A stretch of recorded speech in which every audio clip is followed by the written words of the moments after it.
सभी को सादर अभिवादन। मैं रवीश पांडे। विशेषकर प्रतियोगी परीक्षाओं को ध्यान में रखते हुए मेरा एक यह छोटा सा प्रयास है। मैं भारतीय राज्य व्यवस्था पे कुछ महत्वपूर्ण तथ्यों को आप सभी के साथ शेयर कर रहा हूँ। उम्मीद है कि आप सब इसे पसंद करेंगे और यदि आप सभी को यह मेरा वीडियो पसंद आया तो आप लोग इसे अधिक से अधिक शेयर करें ताकि अधिक से अधिक लोग इसका लाभ ले सकें।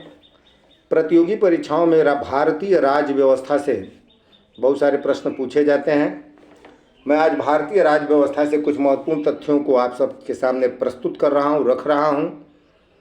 जो भी इस वीडियो को ध्यान से सुनेगा, अवलोकन करेगा, निश्चित रूप से भारतीय राज्य व्यवस्था से अगर 2-4 प्रश्न आपकी परीक्षा में आते हैं तो आप उन प्रश्नों का सही जवाब दे करके मेरिट में अपना स्थान बनाने में कामयाब रहेंगे।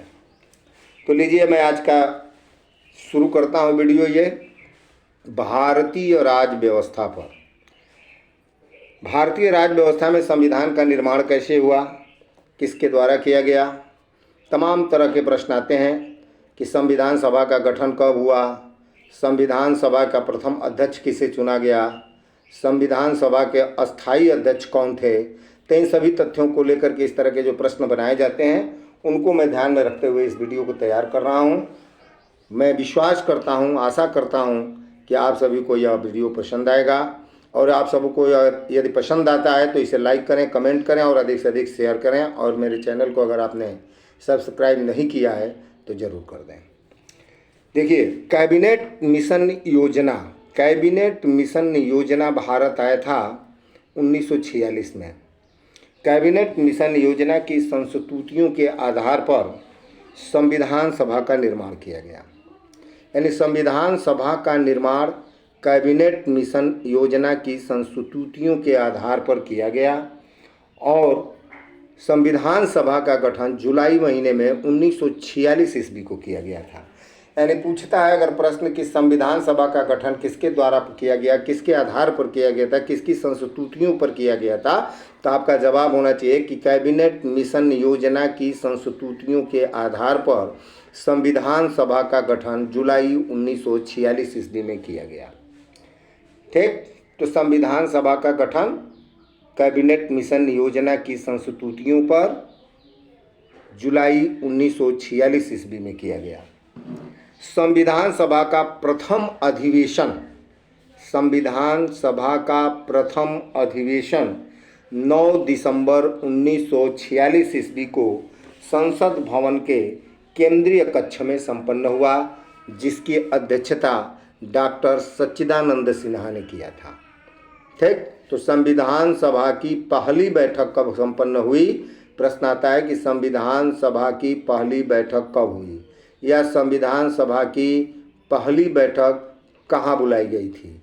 तो जवाब होगा कि संविधान सभा की पहली बैठक 9 दिसंबर 1946 ईस्वी को संसद भवन के केंद्रीय कक्ष में संपन्न हुआ था और संविधान सभा की जो पहली बैठक हुई थी उसकी अध्यक्षता किसने की थी।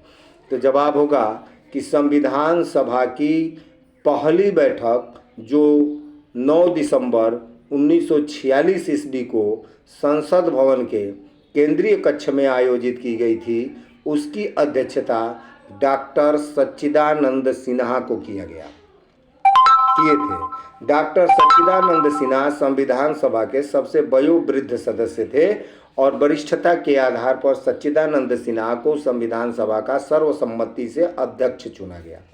लेकिन मुस्लिम लीग ने इसका विरोध कर दिया, जिसके कारण 2 दिन बाद जब संविधान सभा की दूसरी बैठक आयोजित की गई तो संविधान सभा की दूसरी बैठक 11 दिसंबर 1946 ईस्वी को आयोजित की गई और उसमें डॉक्टर राजेंद्र प्रसाद को संविधान सभा का अस्थायी अध्यक्ष नियुक्त किया गया और संविधान सभा का अस्थायी अध्यक्ष डॉक्टर राजेंद्र प्रसाद को नियुक्त किया गया और राजेंद्र प्रसाद तब तक संविधान सभा के अध्यक्ष बने रहे जब तक कि हमारे संविधान का निर्माण संपन्न नहीं हो गया।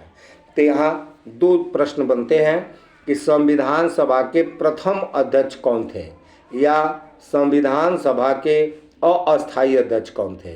तो जवाब होगा संविधान सभा का प्रथम या अस्थायी अध्यक्ष डॉक्टर सच्चिदानंद सिन्हा को बनाया गया था। और डॉक्टर सच्चिदानंद सिन्हा संविधान सभा के प्रथम या अस्थायी अध्यक्ष थे। यानी 9 दिसंबर 1946 ईस्वी को संविधान सभा की जो पहली बैठक आहूत की गई थी उसकी अध्यक्षता डॉक्टर सच्चिदानंद सिन्हा ने किया था।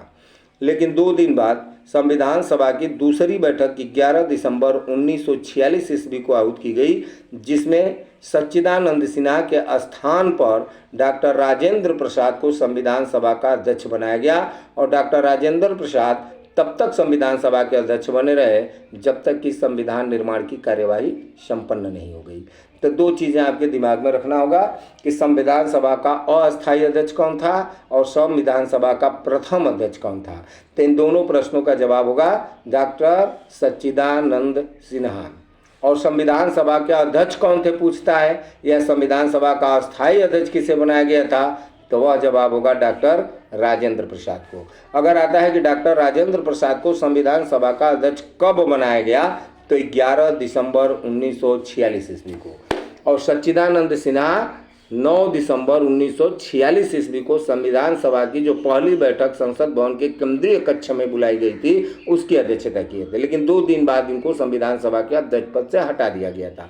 तो अस्थायी अध्यक्ष या प्रथम अध्यक्ष, अगर पूछता है कि संविधान सभा का अस्थायी अध्यक्ष कौन था या संविधान सभा का प्रथम अध्यक्ष कौन था, तब आपका जवाब होगा डॉक्टर सच्चिदानंद सिन्हा।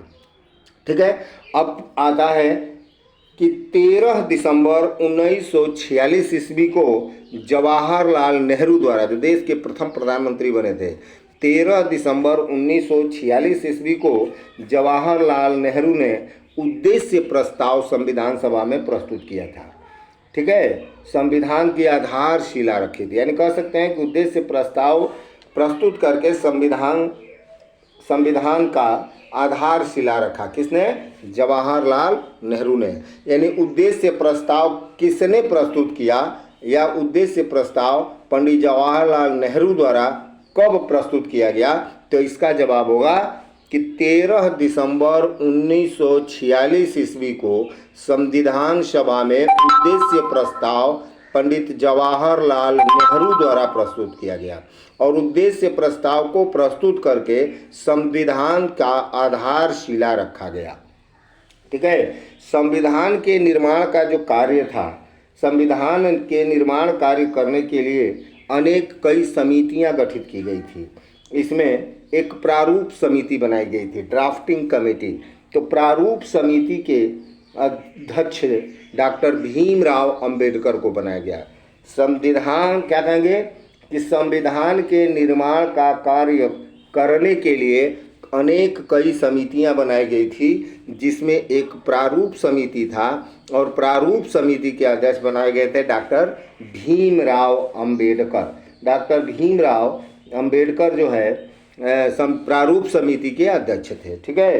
तो ड्राफ्टिंग कमेटी के प्रेसिडेंट यानी प्रारूप समिति का अध्यक्ष किसे बनाया गया, तो डॉक्टर भीमराव अंबेडकर को बनाया गया। बहुत गर्मी है और इस गर्मी में मैं आप लोगों के लिए प्रयास कर रहा हूं। अगर मेरा यह वीडियो आप लोगों को पसंद आए तो निश्चित रूप से अधिक लोगों के बीच शेयर करें। हाँ, तो चलते हैं हम लोग अपने विषय पर कि संविधान के निर्माण कार्य को संपन्न करने के लिए अनेक समितियां बनाई गई थीं। उन्हीं समितियों में से एक समिति थी प्रारूप समिति, ड्राफ्टिंग कमेटी। उस प्रारूप समिति के अध्यक्ष डॉक्टर भीमराव अंबेडकर को बनाया गया था। प्रारूप समिति में डॉक्टर भीमराव अंबेडकर के अतिरिक्त और कौन कौन लोग सदस्य थे, यानी कि पूछता है कि प्रारूप समिति में कुल कितने सदस्य थे, तो डॉक्टर भीमराव अंबेडकर सहित कुल 7 लोग थे इस समिति में। प्रारूप समिति में डॉक्टर अंबेडकर सहित कुल 7 लोग थे। डॉक्टर अंबेडकर को प्रारूप समिति का अध्यक्ष बनाया गया था। और डॉक्टर अंबेडकर के अतिरिक्त, डॉक्टर भीमराव अंबेडकर के अतिरिक्त प्रारूप समिति में और कौन कौन लोग थे ये भी पूछता है, तो उनका नाम मैं आप लोगों को बता रहा हूँ। ध्यान दें कि डॉक्टर भीमराव अंबेडकर के अतिरिक्त एन गोपालास्वामी, आयंगर। एन गोपाला स्वामी आयंगर एक सदस्य थे प्रारूप समिति के। दूसरे थे अल्लाद कृष्णा स्वामी अय्यर, अल्लाद कृष्णा स्वामी अय्यर। और तीसरे सदस्य थे के एम मुंशी, के एम मुंशी। चौथे थे मोहम्मद सादुल्लाह, मोहम्मद सादुल्लाह। और पांचवें थे डीपी खेतान, पांचवें सदस्य थे डीपी खेतान। और 1948 ईस्वी में डीपी खेतान साहब की मृत्यु हो गई और इनकी मृत्यु के बाद इनके स्थान पर टीटी कृष्णामाचारी को प्रारूप समिति का सदस्य बनाया गया था। डीपी खेतान के स्थान पर प्रारूप समिति का सदस्य किसे बनाया गया? तो टीटी कृष्णामाचारी को। डीपी खेतान की चूंकि 1948 में मृत्यु हो गई और मृत्यु के बाद डीपी खेतान के स्थान पर टीटी कृष्णामाचारी को प्रारूप समिति का सदस्य बनाया गया। और इसके अतिरिक्त थे एक सदस्य एन माधव राव, एन माधव राय। ये 6 लोग सदस्य थे। और 7वें थे डॉक्टर भीमराव अंबेडकर। तो डॉक्टर भीमराव अंबेडकर सहित प्रारूप समिति में कुल कितने लोग थे? तो 7 लोग। इन 7 का नाम आप सभी को याद रखना है, क्योंकि विकल्प में कोई एक नाम देकर के पूछ देता है कि निम्नलिखित में से कौन प्रारूप समिति का सदस्य था, या प्रारूप समिति में अंबेडकर सहित कुल कितने सदस्य थे, या पूछ देता है कि प्रारूप समिति के वह कौन से सदस्य थे जो बीच में ही जिनका निधन हो गया था, तो वे थे डीपी खेतान। या पूछ देता है कि डीपी खेतान की मृत्यु के बाद उनके स्थान पर किसे प्रारूप समिति का सदस्य बनाया गया, तो वे थे टीटी कृष्णामाचारी। तो ये आप लोगों के लिए महत्वपूर्ण है कि डॉक्टर भीमराव अंबेडकर को प्रारूप समिति का अध्यक्ष बनाया गया था और डॉक्टर भीमराव अंबेडकर सहित कुल 7 लोग प्रारूप समिति के में थे। तो डॉक्टर अंबेडकर सहित 7 लोग प्रारूप समिति में सदस्य थे।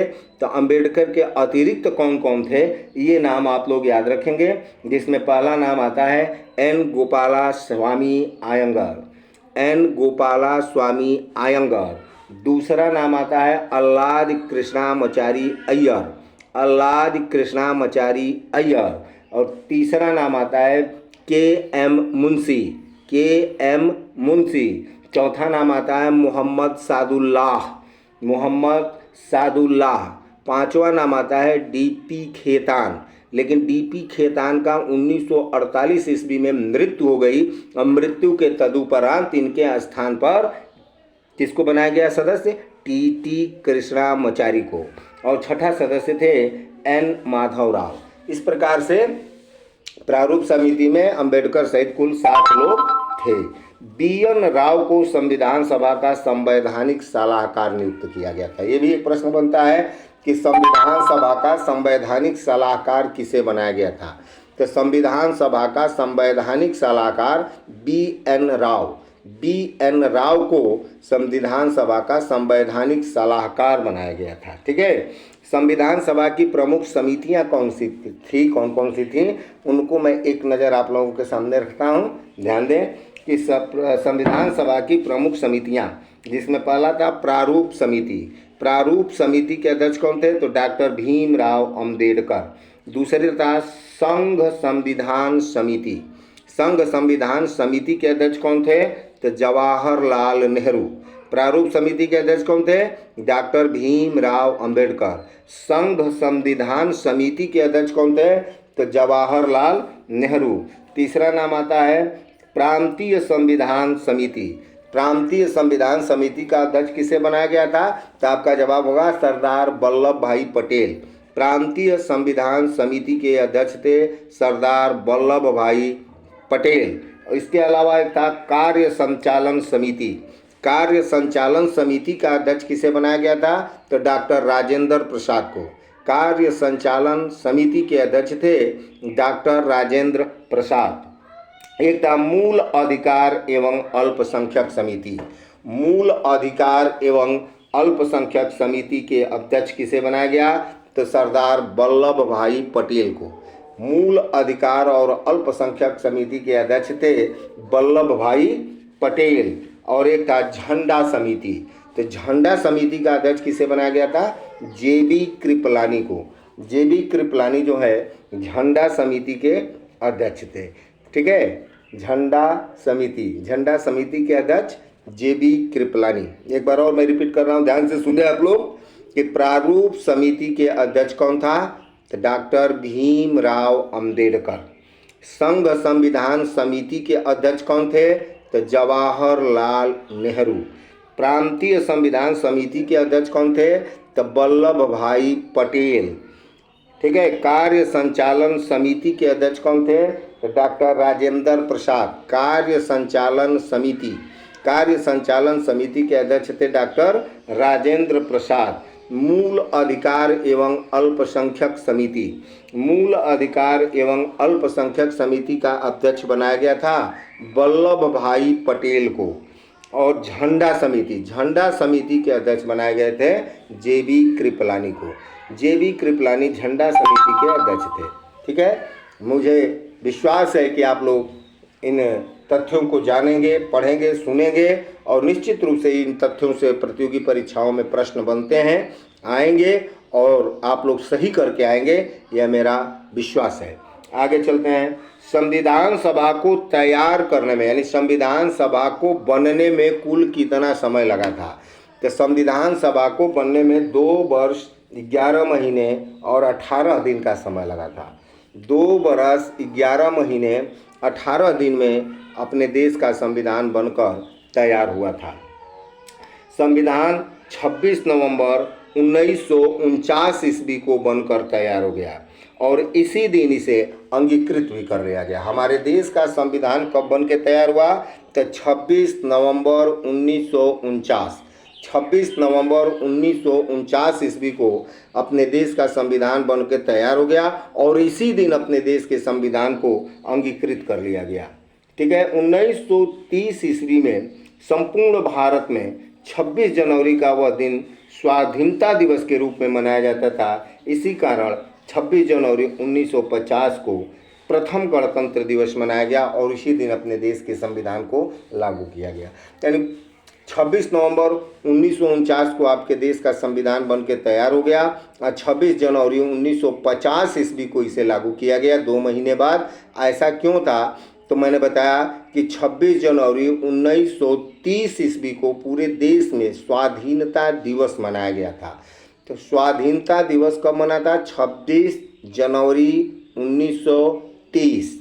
उसके 1 साल पहले चलते हैं हम, तो 26 जनवरी का ही दिन था 1929 ईस्वी में कांग्रेस का जो अधिवेशन बुलाया गया था, वह कांग्रेस का अधिवेशन लाहौर में संपन्न हुआ था और उस अधिवेशन की अध्यक्षता पंडित जवाहरलाल नेहरू ने की थी। और उसी अधिवेशन में यानी 1929 वाले अधिवेशन में 26 जनवरी 1929 ईस्वी का कांग्रेस का जो अधिवेशन लाहौर में आयोजित हुआ था, उसी अधिवेशन में कांग्रेस के लोगों ने पूर्ण स्वराज्य का संकल्प लिया था।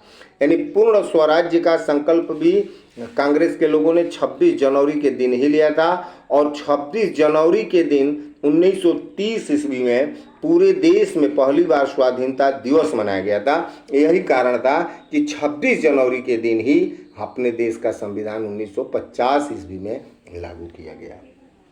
ठीक है, संविधान सभा की अंतिम बैठक 24 जनवरी 1950 ईस्वी को संपन्न हुई थी। 24 जनवरी 1950 ईस्वी को संविधान सभा की अंतिम बैठक संपन्न हुई थी और इसी दिन संविधान सभा द्वारा डॉक्टर राजेंद्र प्रसाद को स्वतंत्र भारत का प्रथम राष्ट्रपति निर्वाचित किया गया। ठीक है, तो संविधान सभा का अंतिम अधिवेशन, संविधान सभा का अंतिम बैठक कब हुआ?